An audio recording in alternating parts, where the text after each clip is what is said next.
بسم اللہ الرحمن الرحیم۔ السلام علیکم۔ ایک بادشاہ نے یہ سوچا کہ کیوں نہ اپنے محل میں ایک حوض بنوایا جائے اور اسے دودھ سے بھر دیا جائے اور ہر مہمان کی دودھ سے تواضع کی جائے۔ لہذا بادشاہ نے اپنی سلطنت میں حکم صادر فرما دیا کہ کل سے ہر آدمی جس کے ہاں دودھ ہو وہ رات کو ایک بالٹی دودھ رات کے اندھیرے میں مذکورہ حوض میں ڈال دے۔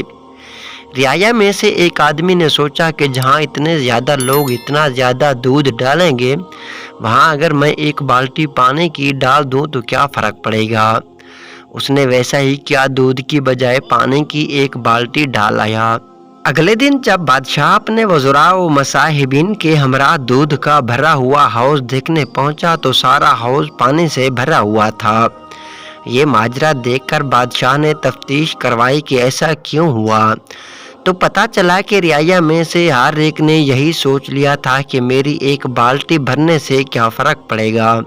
انفرادی سوچ اگر مثبت ہو تو ہی اجتماعی سوچ بھی مثبت ہوگی۔ جی تو دوستو، اس کہانی کے بارے میں ایک اچھا سا کومنٹ ضرور کر دینا۔ مزید اس طرح کی اچھی ویڈیوز دیکھنے کے لیے ویڈیو کو لائک اور چینل کو ضرور سبسکرائب کر دینا۔ اللہ نگہبان۔